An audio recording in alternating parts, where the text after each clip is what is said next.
জো বাইডেনের ক্যান্সার তার শরীরে অন্যান্য অংশে ছড়িয়ে পড়েছে বলে জানিয়েছেন তার ছেলে। কতটা কঠিন সময়ের মধ্য দিয়ে যাচ্ছে বাইডেন পরিবার? মার্কিন যুক্তরাষ্ট্রের সাবেক প্রেসিডেন্ট জো বাইডেনের শরীরের অন্যান্য জায়গায় ক্যান্সার ছড়িয়ে পড়েছে, যা তার শরীরে ব্যথার সৃষ্টি করছে। এ তথ্য জানিয়েছেন তার ছেলে হান্টার বাইডেন। শনিবার ব্রিটিশ সংবাদ মাধ্যম বিবিসিকে দেওয়া এক সাক্ষাৎকারে বাবার বর্তমান শারীরিক অবস্থা নিয়ে কথা বলেন তিনি।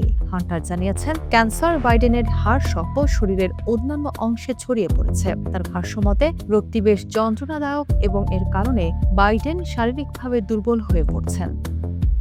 বাবার এমন পরিস্থিতি দেখে তিনি অত্যন্ত কষ্ট পাচ্ছেন বলেও জানান হান্টার। তার মতে, বাইডেনের বর্তমান শারীরিক অবস্থা ভালো নয়, তবে গুরুতর অসুস্থতার মধ্যেও জনগুরুত্বপূর্ণ কোনো বিষয় থাকলে সাবেক প্রেসিডেন্ট এখনও সে বিষয়ে কথা বলেন বলে জানিয়েছেন তিনি।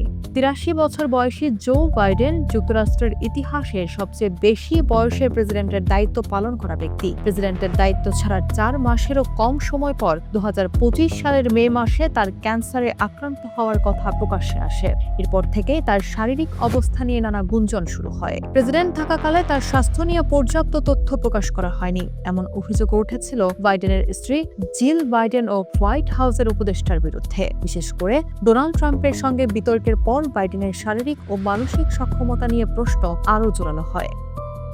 হান্টার বলেন, বাবার ক্যান্সার ধরা পড়ার বিষয়টি পুরো পরিবারের জন্যই কঠিন ছিল, তবে বর্তমান পরিস্থিতি তাদের জন্য আরও বেশি কষ্টের। এদিকে আগামী মার্কিন মধ্যবর্তী নির্বাচনের পর নিজের স্মৃতিকথা আমেরিকা প্রমিস মি প্রকাশের পরিকল্পনা রয়েছে জো বাইডেনের।